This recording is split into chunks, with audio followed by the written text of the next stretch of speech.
I used to have this job.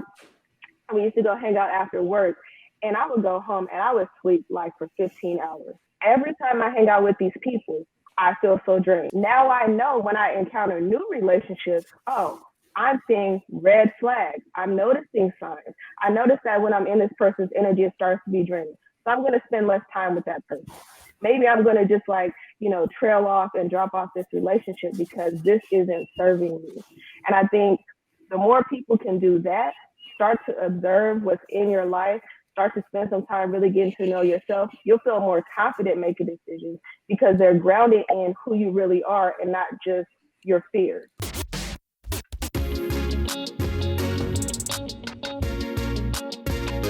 Welcome to the good life. 4, 3, 2, 1. Ski Dunsky. What's up, everybody? What's up? What's up? Welcome back to another episode of the Good Life Visual Audio Podcast. I'm one of your hosts, C. Muzan. I got Coach in the building. Say what's up, Coach.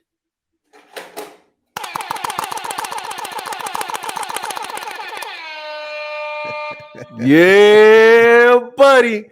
Hey, listen, I want to say shout out Detroit. All right, we got to get right to the point. We don't want to bury the headline, okay? We know how much Detroit means to us. Symbol of what America is all about. Hardworking, blue-collar individuals. And it's unfortunate because, quite frankly, the Lions are letting us down. They're letting us down. We got to pick this up, right? How?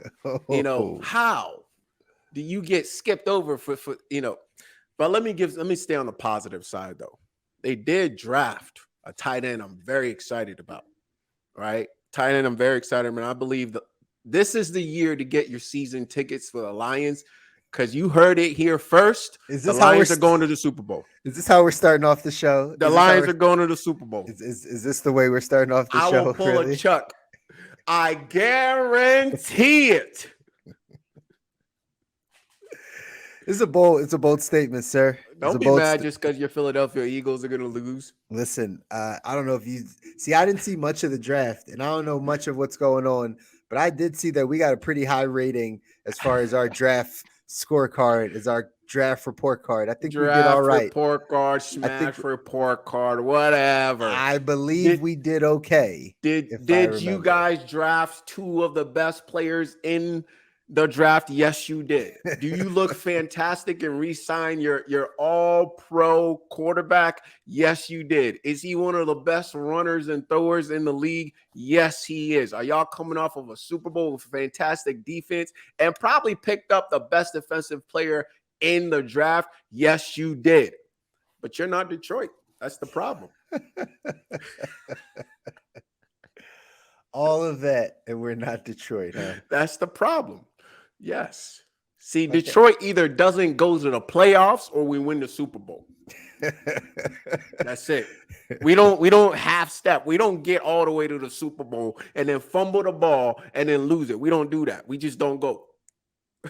It's big or bust, right? It's either that's right. You're going all the way or have they ever been big? No, they haven't. It's been a bust for a very long time. Yes, bust for a very long time. That's why it's not for the faint of heart. How you doing, brother? Life is good. Life is good, man. Again, as always, we appreciate everybody that gets a chance to follow us, engage with us, join us here on the Good Life. Coach and I really just what are you doing? Don't worry about it. That stretching face. Don't worry about it. Coach, there we go. Coach and I are always look forward to our time together on the show, just to be able to impart again more knowledge around health and wealth.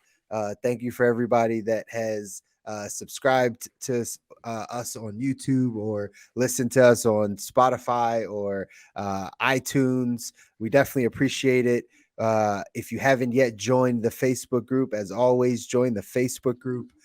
We are doing monthly workshops in there where we are diving in, going deeper into the health and wealth foundations to allow you to design the life that you want, right? So jump into the Facebook group, guys. Share that with somebody that you know wants to take their life to the next level, especially around their health and their finances. But we appreciate all of you tuning in. It's been fun. This is episode 117. 117. Fired up for it too, man. How has your week been, Coach? What's been Week going on has with you? been great on this side with C10 Health Academy. We're off to a pretty strong start, and still have some spots left to get individuals in there. So if you are looking to transform your health in 6 weeks, I mean, unlock your how to look good, feel good, and perform at your highest level. If you want to unlock that puzzle, and it is a puzzle, it's an equation, it's a mathematical equation.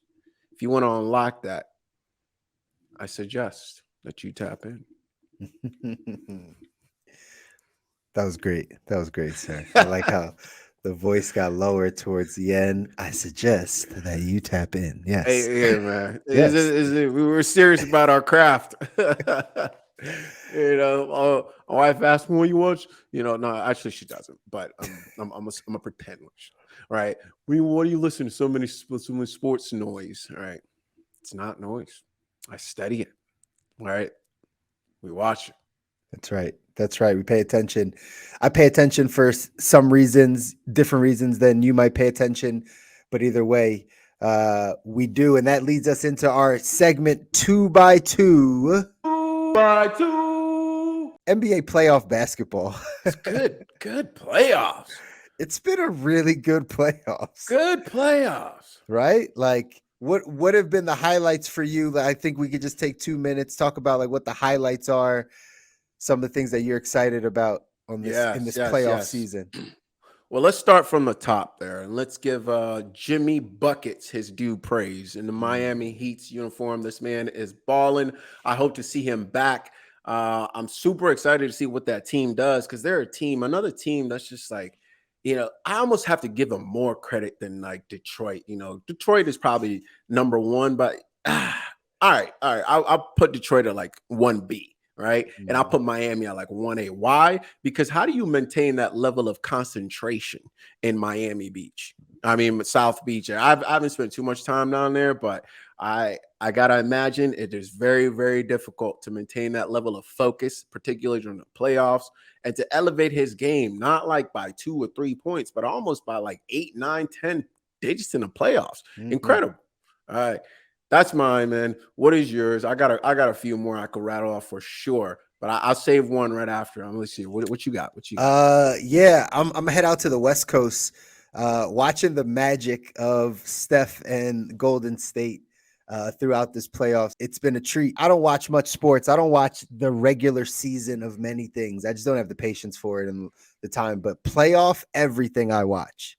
I try to tune in for every playoff because the level of competition just rises to the point where it's enjoyable to watch. Yeah. Right. It's enjoyable to watch. And watching Golden State specifically this playoffs has it's been enjoyable to watch. It's been enjoyable to watch the, former champions, right? Like champions always rise, right? Like cream rises to the top, right? You can never count out a champion. So watching them just continue to perform. Steph just put up 50 points a couple days ago, right? In that game 7, right? Like just magical things to watch. I think this is when basketball gets really good. It's when it gets good.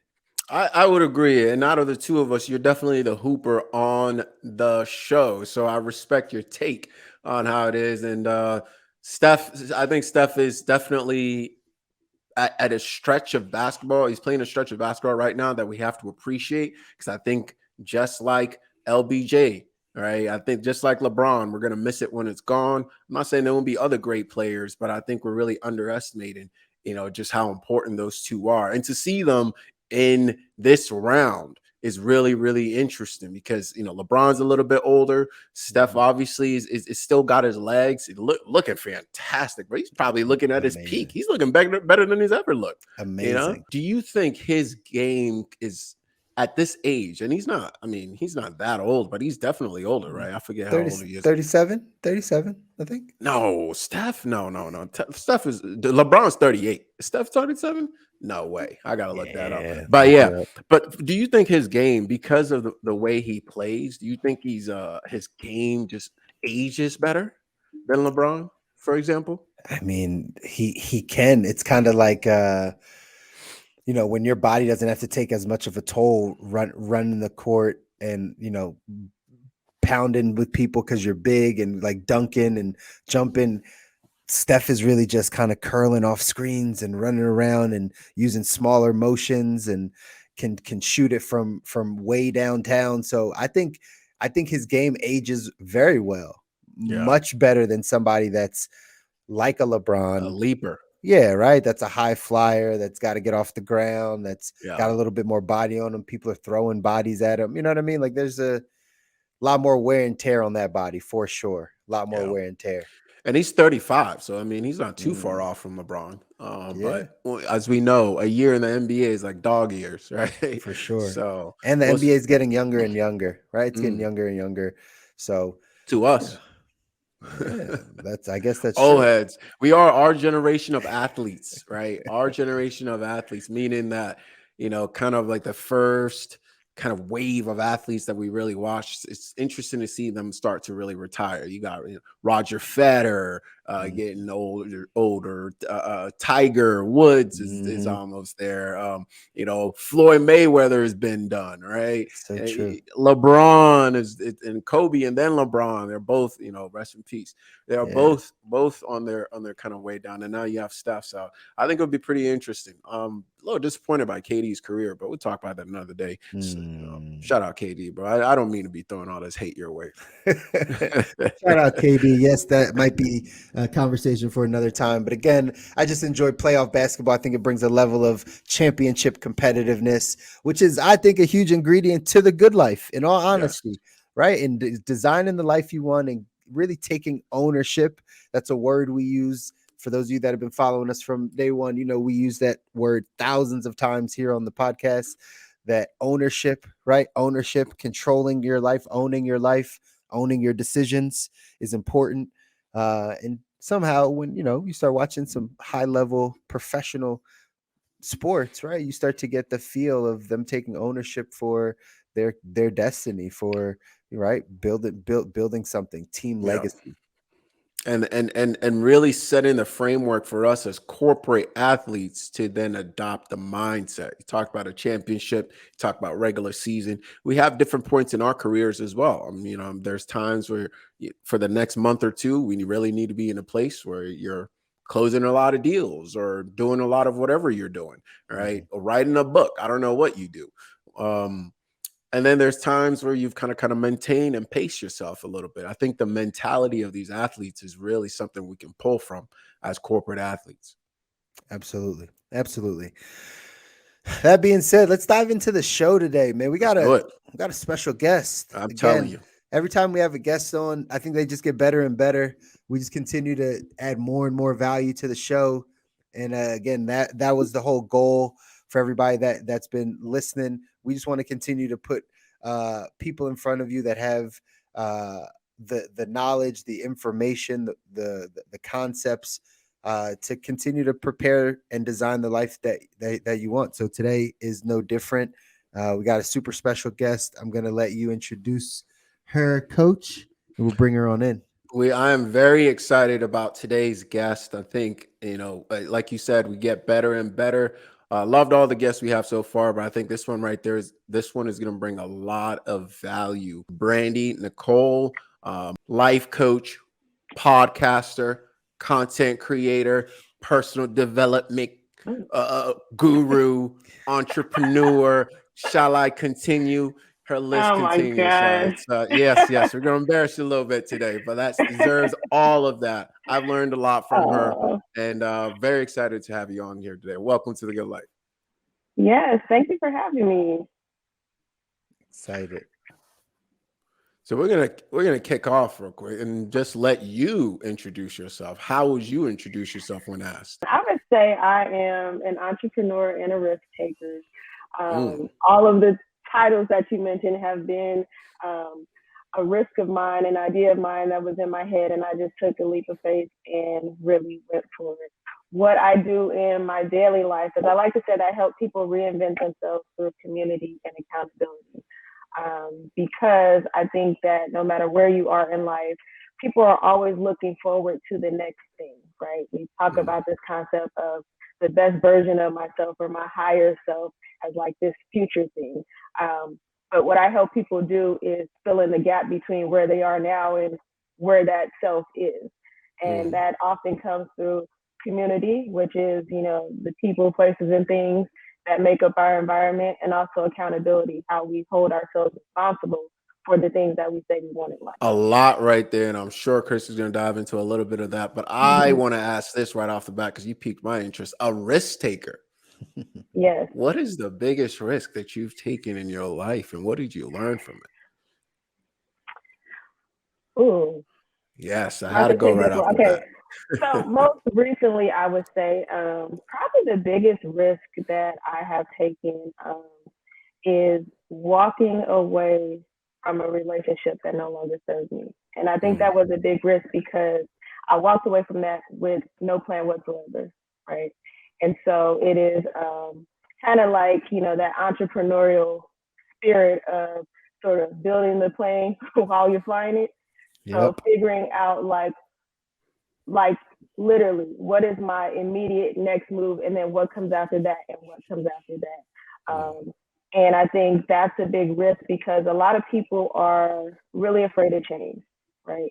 I feel like people wait for permission to act, to do anything really. I was talking with someone today, and in this conversation, we had about an hour conversation, and they started the conversation with me saying, I don't know what I'm having for lunch today, right? And at the end of that hour conversation, they still didn't know, right? We get into like this paralysis of like, oh my gosh, I'm going to have to make a decision. I need to run it by 5 people. I need to check my horoscope. I got to call my mom. I got to, think about it for 2 days. And then, I'll come back, I'll Google it, and they do all these things, not really ready to make a move. Mm. Where do you think that comes from, Brandy? I'm curious, like in your experience, like where do you think people get that from? Some of that is how we're conditioned and how we're raised. So Mm. I don't know if you have children, but I have a child, and I was a teacher many years ago, and so I have watched children develop, adolescents develop, and when we're very young, we have this adventurous spirit where we want to explore, we want to see things, we want to touch things, and depending on the comfort level of our parents and the adults in our life, they will steer us away from that. No, don't touch that. No, don't do that. No, you can't go outside. No, you can't wear that.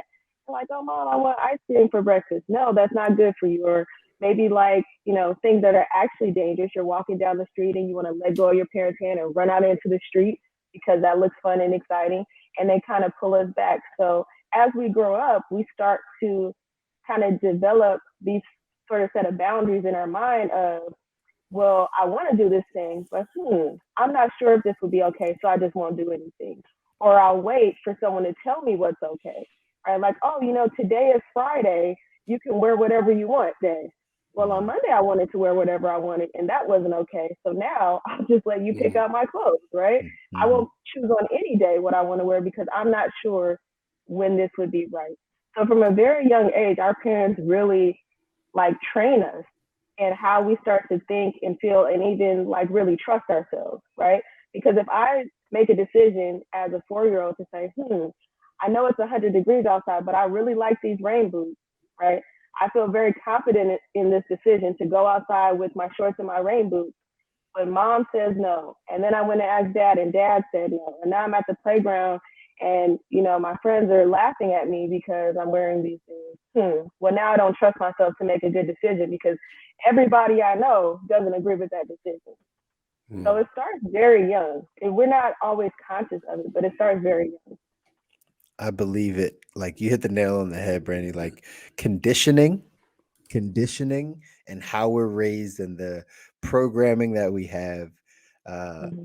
causes us to either take the risk and be the risk taker, or to operate out of fear. right? And operating out of fear, typically what you're saying a lot of times is really what keeps us unsure of ourselves, unsure of our decisions, unsure of making the mistake, because we're actually Yeah. like kind of afraid to make the mistake. You know what I mean? Like it becomes something that we continue to perpetuate as we let the fear continue to take over. But that's all programming. So I agree with you 1,000%, 1,000%. Yeah. My follow-up question was going to be, how did you get into this life, right? How did you become a risk taker? How did you start thinking like an entrepreneur? Because take us all the way back. Like, how were you raised? Like, how were you, were parents entrepreneurs? Like, is this natural for you, or were you conditioned like the rest of us? Yeah. So I always say I was definitely conditioned, but I always say, like, I grew up around a bunch of entrepreneurs, but I didn't know it was entrepreneurship at that time. Like, it was very much people position it as like a side hustle, or like, this is my weekend gig sort of thing. So like my mom has always done taxes. She's always had a tax business. My dad, in fact, when I was very young, my dad, he made greeting cards. Right. So he was an artist. He would hand draw greeting cards and sell them. So people come to him and say, hey, my anniversary's coming up. He would draw up something, print it up, and give it to them. He was also a musician. I had neighbors who, like, they would sell dinners on a Friday night, like a fish fry, or they would, host parties and do all these things. And that was really exciting to me. But what I always found with people is that, people had their day jobs that most people hated. I would constantly hear, like, when we had people around the house, they would constantly talk about how they hated their job, they didn't like their boss, they felt so restricted. But on the weekends and those after hours is where they really got to dive into their passions. And so at a young age, I told myself, like, I never want to be a person that has to wait, for a 48-hour period to really do what I love, to really, like, dive into the things that I really want to do, because that's not enough time.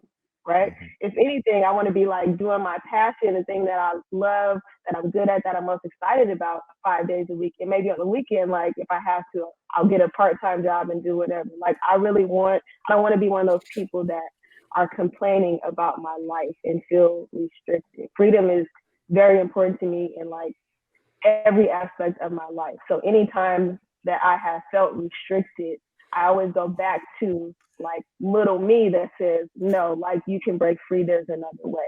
And it probably wasn't until high school I read this book. Langston Hughes was always my favorite poet as a child. My mom was really big on us knowing and understanding Black history and reading from Black authors and things like that.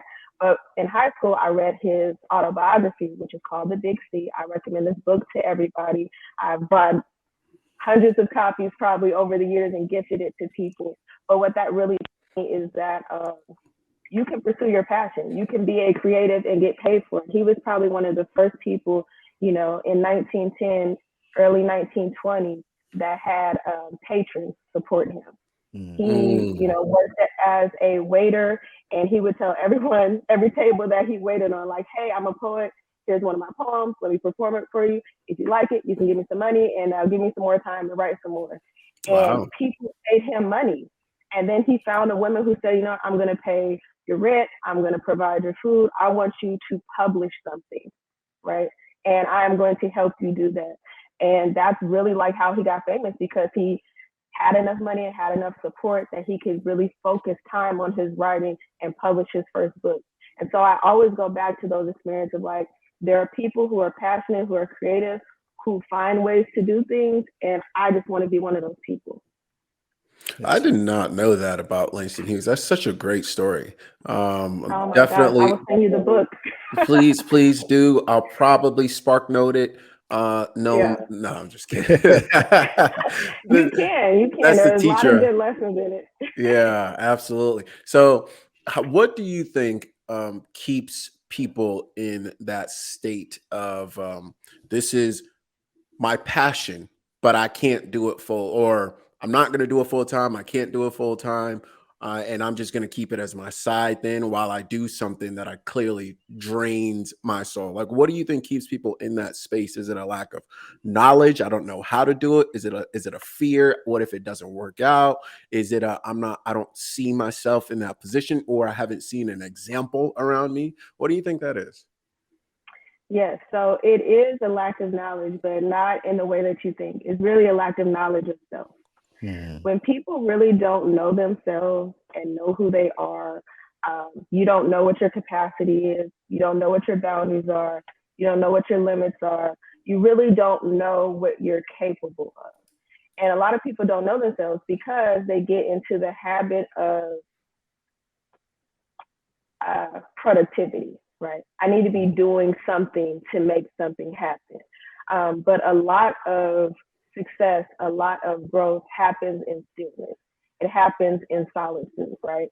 But we're conditioned again to constantly be around people. Like, I don't know, like when you first started learning that you had to grow up and get a job, right? But at some point that thought is in your mind that you have to get a job at some point. So you're just thinking about how you can navigate your life around this impending grow up and get a job, right? Hmm. So what are the things that I can do, to sort of satisfy myself? But because you haven't spent a lot of time with yourself, you don't really know what satisfies you.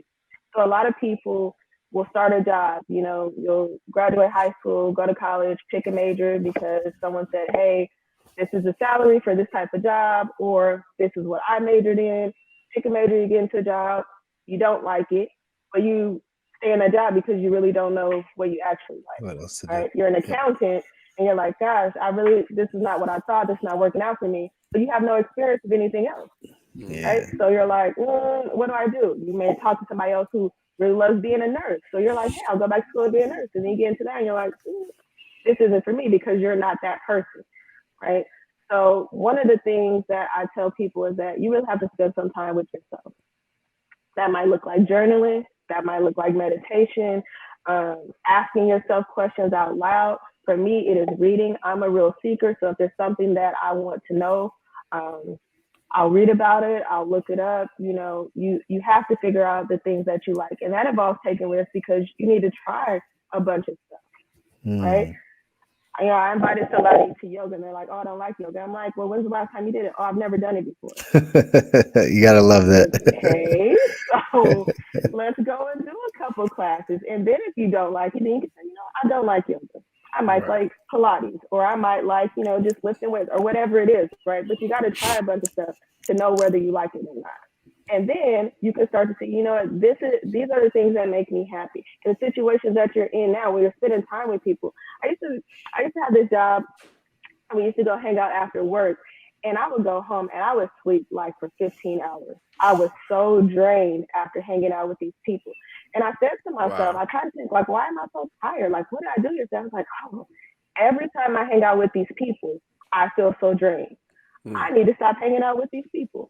Then I Mm. started like actually making notes. What are the qualities of these people, right? That are draining me? How did Mm. I come to meet these? What are the experiences that led me to this group of people? And why did I feel like I needed to hang out with them and drain so much of myself? Hmm. Now I know when I encounter new relationships, oh, I'm seeing red flags. I'm noticing signs. I notice that when I'm in this person's energy, it starts to be draining. So I'm going to spend less time with that person. Maybe I'm going to just like, trail off and drop off this relationship because this isn't serving me. And I think the more people can do that, start to observe what's in your life, start to spend some time really getting to know yourself, you'll feel more confident making decisions because they're grounded in who you really are and not just your fears. Go. I thought Kabir was about to say something right before he coughed, but yes, agreed 1,000%. This is something that we've talked about a bunch on the show, and I'm glad you're bringing it up again, Brandy. Um, but being able to eliminate distractions and just be able to sit with yourself brings so much clarity around the things you want to make happen, right? My Mm, partner, right, Kabir's tagline, cut the noise, right, is it's a real thing because there's so much noise, there's so much happening that we don't yeah. take that time to just be able to sit with ourselves and connect with ourselves to get to some of these answers. And that's how we design the life and get to the good life, is by spending time sitting with ourselves. And we've talked about this numerous times on the podcast, how important that is. We can just detach and be able to get our energy, again, something that you just said, right? Identifying the things that are taking our energy. Instead, can we start putting things in our life that give us more energy and get more to that place where we're solely focused on ourselves, that's where the clarity comes from. So I agree. Absolutely. And thanks for referencing that, because that really is. I do remember actually being in a cabin out and where the concept of cut the noise came to me, and I was literally just by myself, and it hit me that we're just talking about the NBA playoffs, but when it's time for LeBron to go, right? It's like I have to elevate to another level, or it's time for whether you're in a political campaign or you're in a particular part of your year. For an athlete, it's the playoffs or it's the season, right? I think we have been stripped of that ability slowly, whether we have a say in it or not, because you have to do so much now to cut the noise. You as soon as you wake up, we're being bombarded by this. This is the way you should look. This is the way you should think. This is the way, if you are this, then you should be this. If you are that, then you should be this. And I think the ability to quiet that internal and external noise is probably going to be the most important ability in terms of our health and in terms of our wealth moving forward. And so I appreciate you for bringing that up. Now, when I say that, what comes to mind, number one, and two, how do you deal with that with your clients and in your life? Like, have you seen that come up? When has been a period of time where you've really had to dive into that? And quite frankly, anything you want to share about it? Yeah, so I think like people are so afraid of being idle. I'll share this story first. So like with my work, I work from home. I work virtually most of the time, or like I'll pop up at a coffee shop or whatever. And I was at this coffee shop, like sipping his iced coffee, and like every few minutes he would just like move the mouse on his computer. And I'm a big observer. I'm a real people watcher. So I'm like watching this, and I'm like, I ask this guy what is he doing, because this is really weird to me, and he's probably gonna think I'm weird for asking, but hey, here I go. So I'm like, excuse me, what are you doing on your computer? I was like, I'm just curious. He goes, oh yeah, like I'm just moving my mouse so that my screen, doesn't go to sleep. I'm like, well, are you working on your computer? No, I'm just sitting here, but I'll probably start working in a few minutes, right? He was so committed and it was like automatic that every few minutes he would just move the mouse. Like this computer cannot go to sleep, it cannot go dead, but he's not actually working. And I think so many people do that in life of like, I just need to be doing something. It doesn't matter what it is, but I'm just gonna look like I'm moving and doing different things. I had this client, she was, not in my target demographic at all. She's like 71. Wow. And she like signed up for coaching with me, right? And I'm like, what do you need help with? And she's like, you said something on like one of your lives on Instagram about, discerning your voice from other people's voice. And she realized at 71 years old that her internal voice, her voice of reason was not her own, but was her mother's. Wow. This is a woman who's 71, who still has living parents, who is afraid to tell her parents that she no longer goes to church because her views and ideas have changed. She's like, well, I don't know what they're going to think of me at 71 years old, right? And so one of the things that I worked on her with, I'm glad you brought up sports, because sports is such, like as a coach, sports is such a rich place to draw inspiration from. So like, my son plays basketball, he also plays football. And one of the things I tell him is, you get coached, you do a lot of things, people tell you do this, they give you a lot of techniques, but when you're in the game, it's you, right? So when you're in the game, there's people yelling from the stands, your coaches yelling a bunch of stuff that you probably can't understand, your teammates are saying, do this, go that way, do that. Maybe something somebody said from third grade pop up in your head, but it's you that's making the decision. You have to be able to focus in on your voice, right? To say, this is what I'm going to do. Coach said, do this play, but I'm seeing something different, so I'm going to run it this way, right? You have to be able to do this. And that's very hard to do because we like being stimulated, right? It's such a rush. Like if you play a sport or you perform or anything and people are cheering you on and you get that energy from the crowd, But what about those times when nobody's cheering, right? When That's you're in a right. playoff game and your team's not winning. That's right. Now you're sitting there like, Yeah. like trying to come up with something. What about that? So you have to be able to stimulate yourself. And one of the ways that you can do that is, I'm really big on journaling. So writing things down. What are those phrases that keep popping up in your head, whether positive or negative? What are the things that you tell yourself on a daily basis? And try to connect that to where it came from, right? I used to say this thing, talking to the money guy here. My mom used to always say this thing to us as a kid, like, I'm robbing Peter to pay Paul. And I Sure. never really knew what that meant, right? And then I grew up, I asked her, I was like, Mom, what does that mean? She was like, oh, you're like paying a bill here, like your money's kind of going everywhere, paying bills. I was like, oh, because I would say that, but that's not what I meant. Like, I looked at me like, why am I saying that? Yeah. Like, that's not actually what I'm doing. So I'm just not going to do that. Like, we take on things like, I worked with a different client who said, oh my God, I hate my job. I hate Mondays. I'm like, well, what do you hate about Mondays? I got to get to work and everybody's so tired. Like, everybody's saying they hate Mondays. Everybody's sluggish. Everybody's dragging. I'm like, but how do you feel on Monday? Like, Right. today's a Monday. How do you feel Mm. today? Well, I feel Mm. fine. Well, when you wake up and you feel fine, you say, I feel fine. That's And right. when you go to work and someone says, oh my God, it's Monday, stuff, you say, actually, I'm having a good Monday, Yeah. right?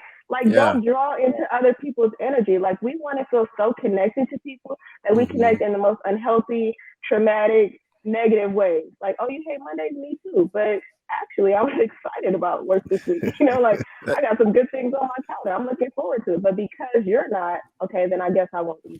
I won't share my excitement because it looks like you're not excited.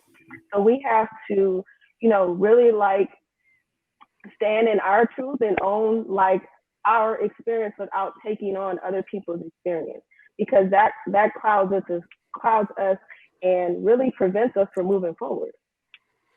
That's such an interesting point right there. That last piece, because I can almost see it as uh, a a third degree of what describing as like cutting the noise, if you will, because this is like finding what I'm hearing is finding your voice. But truthfully, when I really think about that, I'm not sure what that means, finding your voice and Mm-hmm. standing in your truth, right? Because constantly, who the thoughts that we have, who we are, is really just an accumulation of like the people we talk to, the conversations we have, the jobs we work, the thoughts that continuously, the voice that's always in our head that's continuously evaluating and judging, etc. Mm-hmm. So I feel like we're in this constant struggle to identify what is me, right, and what is Mm-hmm. everybody else. What do I believe versus what and I think that line is really blurry for myself and honestly a lot of people I talk to.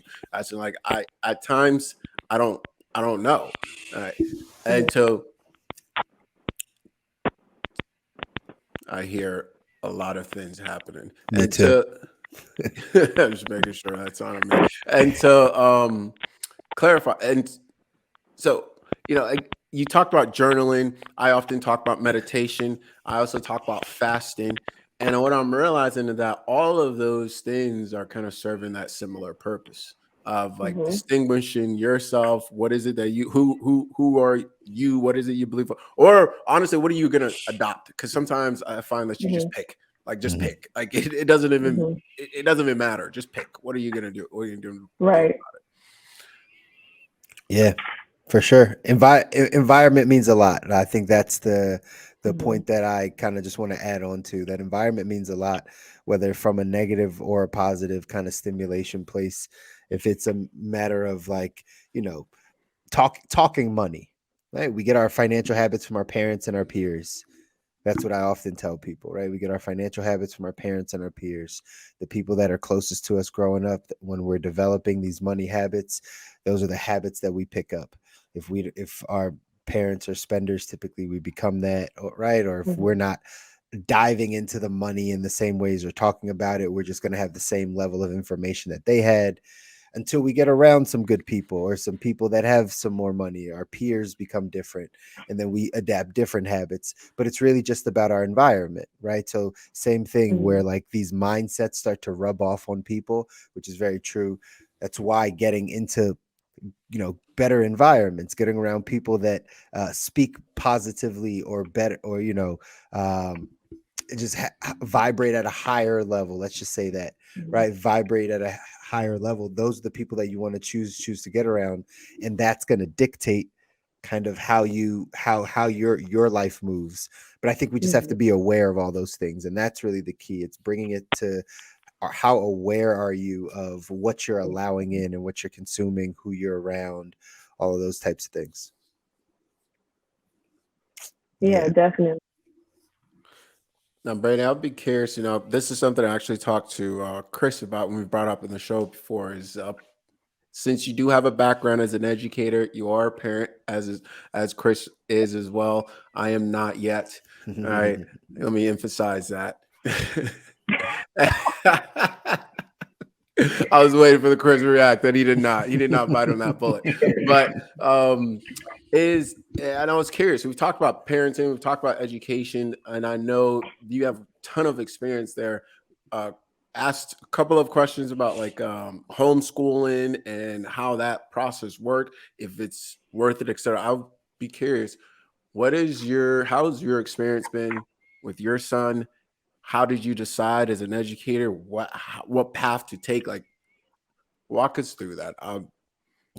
Give me some, please.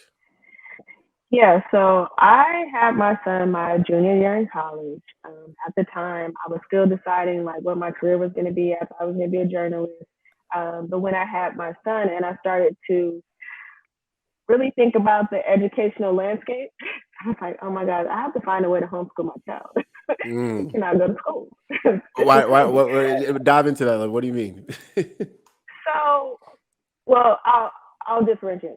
Public education can be very challenging, especially if you live in a bigger city, right? Because there are going to be larger class sizes where your child is likely not going to get the attention that they need. Their teacher is not going to be able to cut through the noise to teach the class. They're probably going to teach you what they call the middle, or not teach at all and just focus on managing different behaviors.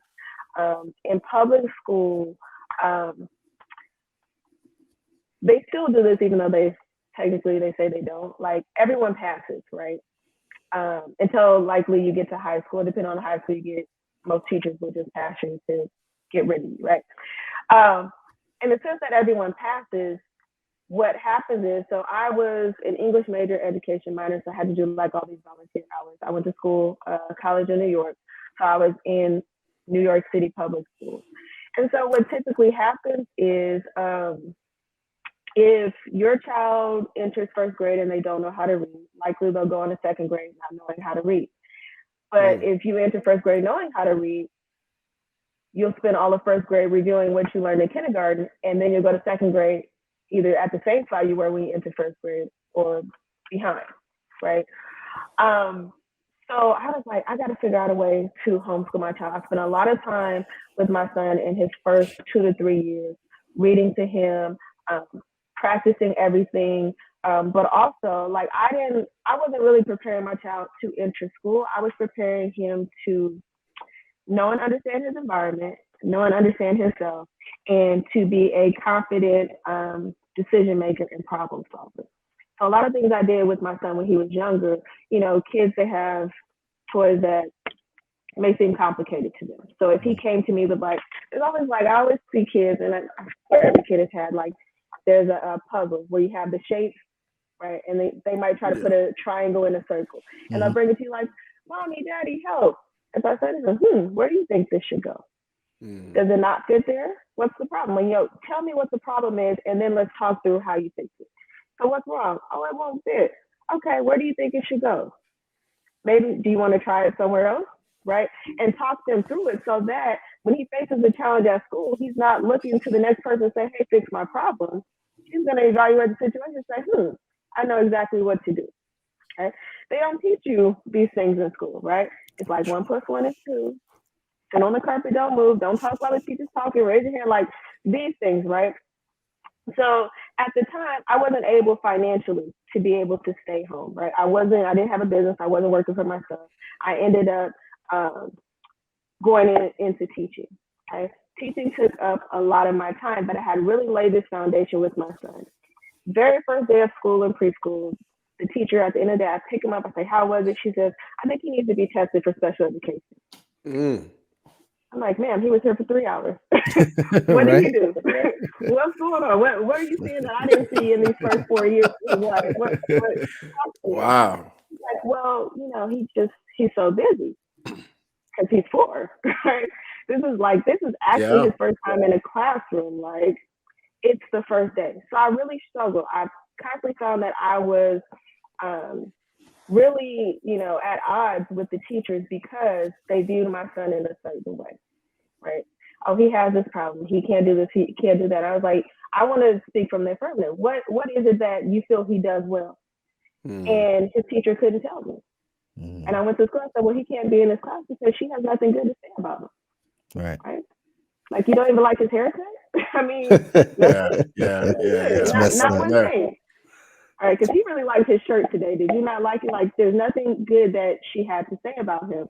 And I found that throughout his schooling. And so when he was in elementary school, I sought, an alternative. I ended up putting him in charter school, KIPP, which is nationally known. I like KIPP a lot because there were a lot of teachers of color, and I felt like culturally they would understand. He had a really excellent teacher his first year with KIPP. He had an amazing year. He had an amazing time at KIPP. When he moved on to middle school, we encountered some issues because he wasn't learning anything. He was doing work, busy work. His teachers, took 5-6 weeks to grade it, and nothing happened, right? He's like, Mom, I just, I'm in a Spanish class, but we're not really speaking Spanish. We get worksheets. I'm coloring. I know my colors. Like, I'm not really doing anything. So at that time, I moved into like a more flexible working environment, and I homeschooled him through middle school. Prior to COVID, it was like COVID happened like halfway through his middle school, and I homeschooled him. And I sat down, we did like a whole full evaluation. What are the things that you want to learn? What might be something you want to know more about? And I sat down with him and I said, here are the things I think are important for you to know. Here are the things I feel confident in teaching, or here are the things that I might need to outsource and have someone else teach you. And we did that. We worked like 2 or 3 days a week on school stuff. He did a lot of building and exploring with me, really learning my business along with me.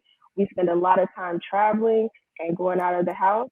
And, in the 8th grade, he said, Mom, I think I want to go to high school. Like, I really want a genuine high school experience. Like, I want to play sports. I want to go to classes. I want to do this. And we talked about it a lot. And he actually applied for a school out here. We live in Chicago, so he's at a private school now, and he loves it. We were talking today. I asked him about his learning style. I said, I want you to describe, who you are as a learner. What tools help you? What strategies help you? And he was able to tell me. Now, I'm not sure that that's something that most high school freshmen can do. They haven't really learned. They're like, oh, well, a teacher gives me work and I do it. I still can't tell you. Right? I get it done, right? So my dad always used to say, No, I'm not a parent that's big on grades because I realize I tell my son all the time. I think maybe, literally no one has ever asked me to show my high school diploma. I haven't. It's in a nice little frame. Nobody has ever asked me about my grades. Like, you might apply to something, they ask for a transcript, but they're not like, oh, you got a B+. Wow, but we don't want you. It's like, show me that you're not lying, that you went to college. It's more so like that. So I tell them, grades are important. What's important is, what skills are you learning from this? I'm like, you're in Spanish class right now. Do you feel like if we went to a Spanish-speaking country, you would be able to communicate? You would be able to hold your own without going to Google Translate? You feel like you can hold a conversation with a native speaker and understand the flow? And he's like, not really. I need to work on that. Yeah. One thing my dad always used to say was, if you're a doctor, if your parents are a doctor, you're gonna get free checkups. Your dad's a barber, which mine was. You get free haircuts. This is a teacher, so he's gonna learn, and he clearly did. Yeah, that's fantastic. That's a big deal. Like, I'm right there with you, Brandy. Like, it's something me and my wife talk about a bunch, because we're currently homeschooling our daughter, but she's 5. She's turning 6 right next month, right? So we're just going through the process. But again, the thesis is the same, right? The traditional education system here in the United States I'm not a fan of. We're not fans of. We don't necessarily want our daughter or anyone to our children to be a part of it. So we're finding ways to keep them out of, or my daughter now, only one, right? Keep her out of the traditional system. And the older she gets, right, like the more there's like obstacles and hurdles and like state things and things that pop up. What did you see in that process, in that homeschooling process, that made things difficult for you? That made the homeschooling process Yeah, difficult? yeah, Yeah, I think, well, one of the things that I would say was my advantage, having gone to school to be a teacher and had that experience as a teacher, I felt more confident building curriculum right. for my son, right? Mm-hmm. I got to understand how he learned. I knew how to like build lessons. I knew like how to break down skills in a manageable way. That may not be the case for a lot of parents. They don't feel confident in doing that, so they don't homeschool. Like, I'm not a teacher. I don't even know where to start. I'm not going to do that. Mm-hmm. I think what was difficult was really the unschooling process, right? He didn't start being homeschooled. So Right. we had to unlearn all of the the Structure, school yeah, stuff, right? the All of that school stuff. structure. So when I naturally let him wake up and he's not setting an alarm and it's like 10:30, he's like, did I miss school? No, Yeah, we start when you're ready. You want to have breakfast? What do you want to do? You want to stretch a little bit? You want to go for a walk? You want to take dogs? Like what do you want to I do? didn't Like even think about that. yeah. we'll flow into that, right? When he's sitting one-to-one with me and we're getting through lessons quickly, we can finish a lesson in 15 minutes. He's like, wow, like it would take a whole week of Mm-hmm. learning something at school. But see, it's just me and you. Like I go at your pace, right? Yeah. When I Yeah. said, we did 3 hours or so, and I said, okay, we're done for this. He's like, well, what do I do? I'm like, you want to play a video game? Yeah. I don't know. Like, for Yeah. homework, like it was very hard at first because it felt like we weren't doing anything, right? Mm-hmm. Going back to what I said earlier, like we have this need to feel productive. Like as soon as I get information, I need to be tested on it, right? Mm-hmm. Mm-hmm. Tell me something now, I got to take a test, and then I show and prove to you that I know what I do, and you give me a gold star, and then I move on. We weren't doing that, right? Mm-hmm. He didn't have grades, so I had to come up with a way of figuring out, like, how do I share with you how you're doing? Like, we're talking about it, but how do you want to keep track? What makes sense to you, right? And moving forward, because we didn't have to do that. Most states, their homeschooling policy, so to speak, is Mm-hmm. very loose. It's kind of like, well, it's your kids. Let us know they're not in school and kind of do what you want to do. Some states have it where you have to like register and then you can go in and do stuff. So the homeschooling process state by state is very different. Mm. So that part was the most difficult. And then also for me, like trying to figure out, okay, I'm homeschooling, I'm dedicating time to that, but I'm also doing work. So how much time do I need to do my job so that, Right. I can keep this roof over our head and so on and so forth. So what Right. does that look like? And how much of the work that I'm doing, right? Like my son is not my employee technically. So what would be important to show him in my entrepreneurial journey that's not going to scare him away, that he can help and, still be a part of it. So all that figuring out was difficult, and things changed day by day because we were deep in our homeschool and I felt like we had a flow and we were going places and doing stuff, and then COVID hit. Now everybody's home, right? And everybody's doing a similar thing. So it was like different. I think the socialization part too, like, my son's the only child, no siblings, and we weren't like in a homeschool collective or anything. So finding opportunities for him to be with other kids, mainly we did that through sports. But finding opportunities for him to be with other kids and still build socially was a little difficult at first too. We're in the same position. My daughter's an only child right now. We're literally figuring out sports and the social side of things. But I, in all honesty, just think it's the best way to go, right? It's just It is. having control over their learning. Homeschooling? Homeschooling, yeah. Yeah, like we were literally just having this conversation with our daughter because she was complaining about doing her 1 hour a day that she does, and the teacher that comes in, because we have somebody come in to like tutor her, and she's like, well, if you were in normal school, you'd be here for 6 hours. And my daughter was like, 6 hours? What is like, that? what are you talking about? What Like, kind of madness? Who came up with that? exactly. And if your parents have to work, you might be in a school program for 3 more hours. Yeah. So, Oh yeah, yeah, yeah, yeah. And I mean, there's such a theme here in the stuff we're talking about, which is comes back to the show of designing a life that you don't need a break from. and Mm-hmm. it's a lifestyle. It's your relationship within your family, and how one of my personal dreams is to, at a point in which we have a kid or two, is to be able to leave the country for a period of time and have them experience that. Like, Yeah. I think that would be so major. But listening to Chris's experience of homeschooling, it kind of makes me nervous. I'm like, wait, are they gonna like what happened? Are they gonna come after me if my kid doesn't go to school? Like, No one's gonna what are we come after talking you. about? Say that They're again. not gonna come after you. No. Oh, okay, good. They're not. That's what I said too.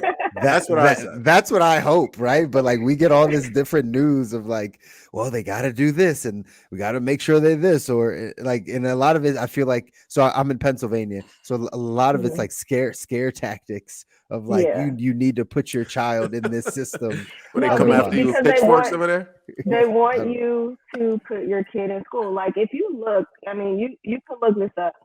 School enrollment is declining, and that's K through higher education. Like there are so many colleges that are going bankrupt. Like where I got my master's from, they're about to close. Like schools, people are pulling out of school because they realize like it's really a scam. That's Like right. I was talking to someone about this today. Like if you want to do like one really high paying job is data analysis, data entry, things like that. You can literally make a LinkedIn account, pay the premium fee, go on LinkedIn Learning, and get a certification in that. Why would I pay for a 4-year university Mm-hmm. if That's I right. can show that I can do the same experience? So I think what people are realizing now in a post-COVID world is really about skill set and problem solving. Like we learn as kids, like we're preparing you to go into a career. So you need to pick a career. You could be a doctor, a lawyer, police officer, firefighter, whatever 6 things they put on the paper for you to decide. You could be those things. But now it's like, okay, I have these skills, and those skills can be applicable to many things, right? If I'm a content creator, I can create content in a nonprofit world, in the corporate world. I can work with other creators. I can go and work, in the engineering field because I know how to create, right? If I have skills in video editing, right? I can go edit videos for the city of, insert your city. I can go and work, at YouTube. I can have a lot of different titles with my skill set. Like even coming from being a teacher. As a teacher, right, I build curriculum. I manage people, right? I plan Say that meetings. again. I can design curriculum. I'm a content creator. I, have counseling skills. I have all of these different skill sets. So I would be a fool to put on my resume, oh, I was a classroom teacher. No, let me show you my skills. Let me show you all the things that I can do. Because now I can be a project manager. I can go and be in any type of management.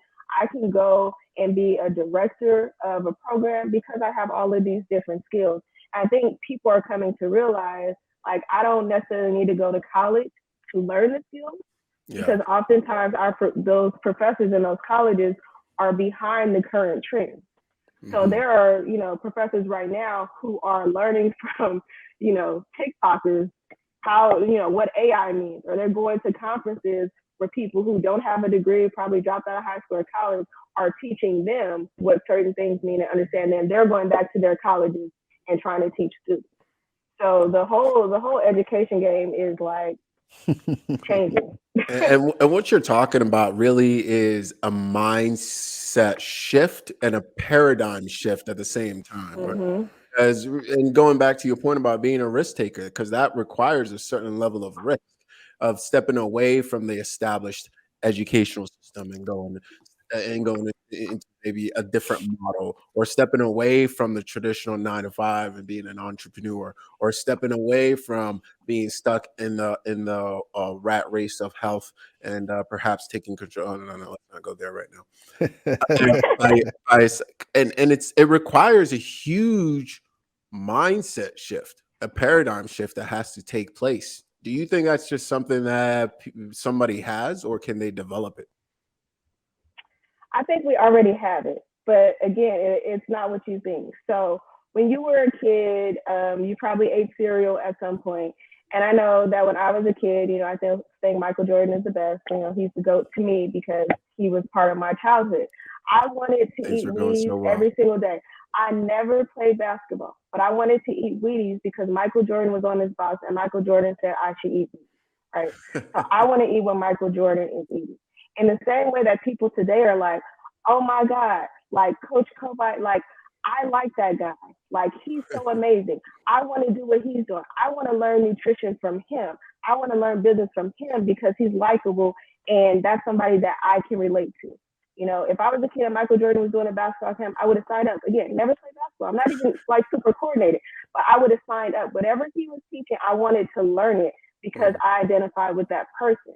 And the same way that we do it today, people are influencers for a reason. I want to wear what that person is wearing. I want to buy Supreme because it seems exclusive. It's no different from any other clothing, right? Like the quality of it. But hey, I want that. People still want Jordans. People, people are still following these influencers for direction, so to speak. And that could be in a positive or a negative way. Somebody could, follow you and change their life. Somebody can follow Chris and like, okay, now I got my money management skills down. I don't need to go and take a class at community college. I can learn directly from you because you're the person that's doing it, right? And so I think the mindset shift is we have to build a community of trust within people, right?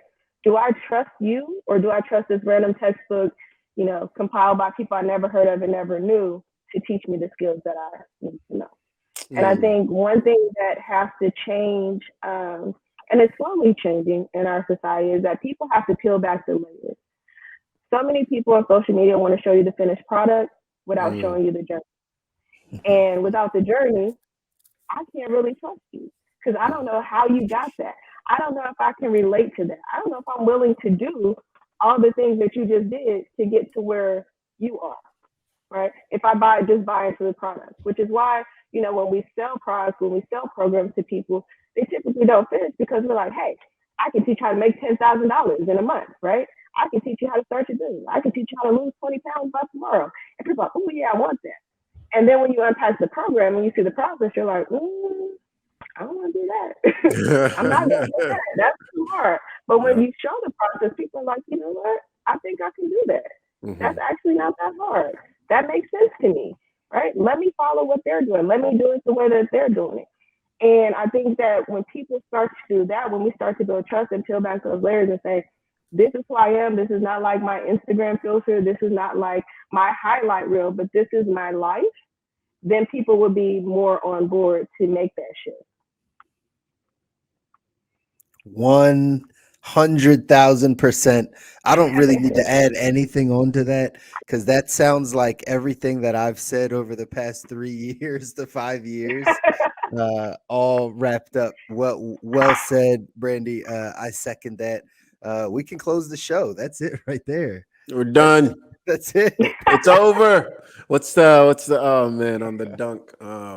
Show's over. We gotta go home. Kenny Smith. That's it. We're done. Ladies and gentlemen, we gotta go home. But no, we honestly could have you on for another hour because I have some more questions coming up the more we talk. So we're probably gonna have to bring you back. Yeah. But thank you so much for all the knowledge that you've dropped today. Thank you. Best place for people to connect with you and what is it that you're working on? Okay, so I'm an old lady. I'm not all over social media, but I am on Instagram. You can find me at @BrandyWasHere_. And go to my bio. I have my link tree or whatever. You can find kind of everything that I'm looking for. That's the easiest place. I'm the most active on there. I post something every single day, and I'm pretty transparent, so you will learn more than you ever wanted to know about me. Things that I'm working on. So I am coaching. I'm focusing on my group coaching. I have 2 group coaching programs. The first is called RED, which is Realizing Every Dream. And this is really geared towards people who have a specific goal that you want to achieve and attain, and you want to do it in a community of other goal getters to help and support you through that journey. It is okay if you don't have your goal completely clarified. I teach you how to do that. I give lots and lots of examples from my own personal life and previous clients. So it's really like a safe place for you to, show up and get the tools and skills you need to know how to finish and follow through. The other group coaching program is called Manifesting Me. And this is for people who are working on building that knowledge of self, building that self trust, and really starting the journey of reinventing themselves into the best version of who they want to be. And so that is more, we go more in depth. I keep that group really small because the people in those groups really get close. We tell all, we expose everything, whatever you need to process. This is like the processing group to get you to that point of self-love where you feel like you can really stand on your own and, self-identify and be confident in your authentic self. So those are the two programs that I have. I also have a podcast, Brandy Was Here, the podcast, where I interview people who, share wisdom along their journey.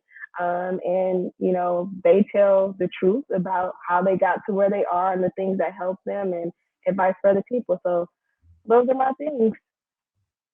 Brandy, I love it. Thank you for sharing all those things. Thank you for hopping on the show and letting the audience hear your wisdom and your knowledge. And again, everyone that's listening, go follow Brandy. Go, jump into any of her groups. Make sure that you reach out if you need anything. As always, we want to be a resource for you to get all of your wellness information here. So again, go check out Brandy. I'm sure she'll be able to guide you down the path. And Brandy, we appreciate you jumping on and taking time. Yes, thank you so much. I hope that, people who are listening and watching this got some value from it. If you didn't, go back and watch it again from the beginning. They probably weren't listening. They probably weren't listening. One thing that I always like to tell people, don't be afraid to ask. If you don't know, ask somebody. And sometimes that might be sliding in somebody's DMs. I know I always respond. I may not respond quickly to DMs, but I do. You can find the answer that you're looking for if you just ask. Great words of wisdom there. Just make sure closed mouths don't get fed, right? Closed mouths don't get fed. So make sure you open your mouth. Pause. We're done. The show's over. We've been canceled. We've been canceled. It's over. We're done. I couldn't resist. Oh man, Chris. I couldn't resist. I couldn't resist. I knew this was coming. Himbo, make sure you edit this out. If you are already live, I apologize on behalf of See Moves On, the wealth professional over here. That's great. No, this has been fun. And I think if we give any more value, they might be overflowing. So we got to get for sure. We're out of here, Brandy. Again, thank you for taking the time. We definitely appreciate you being on, and we got to get you back around for round two, second part of the conversation. Thank you. Anytime. Awesome. You take care. That was a great episode, man. That was really good. I need to set up so I can take better notes because I'm over here trying to write things down. And I'm like, man, I should remember that. She was, especially on the education piece, is something we've talked about quite a bit. I think it's top of mind, like how do you navigate this? Because so much of what we talk about are belief systems that are instilled in us at a young age. So theoretically speaking, if we can either avoid that or like find a way to really help our kids kind of honestly get away from all of the no other way to say it but noise. Right? Get away from all of that and really construct a way of being in the world that will really take them through. That's why I think this homeschooling movement is so important. Like, just give your kid that solitude. I know everyone's not set up to, but man, if we could figure out a way to make that happen. We got to talk about more. We'll bring somebody else on too. Talk about what are the other possibilities? Because is it just like public school, private school, like, homeschool? Like, are there any other options? Really? I feel like it's just the things, the public, the private, the charter school. And then there's like virtual school, but it's a similar thing. You're enrolled in like the school district. You just don't show up to the building, but it's like virtual school. And then you got homeschooling. It's like all the way the other side. You know what it should be? And this is probably, if money permits, which it will, if they've been listening to you, right, is hire yourself a Socrates. Just like somebody who's like, but I guess this is what another pattern we keep running into. We take It used to be like a Socrates would work maybe with one kid, maybe 2 or 3 kids, 4 or 5 kids. Now we're trying to fit in like 30 kids in the class, right? And it's just like a factory system. We're just churning them out. We don't care anymore, right? It's the same thing. Our quality of our shoes, you just churn them out. We don't care. It's just come on. And now the person at the head of the class is not Socrates. It's Oh yes, that too. It's Mo, the bartender from The Simpsons. I mean, that's probably he's filling in. He's filling in during the day. Oh man. Anyways, it was good stuff. I always hop enjoy in a group chat. We're out. Yeah, I always enjoy having guests on. It sparks good conversation. So until next week, though, right? Make sure you join that Facebook group. That's right. Peace. Later, y'all. Have a good night.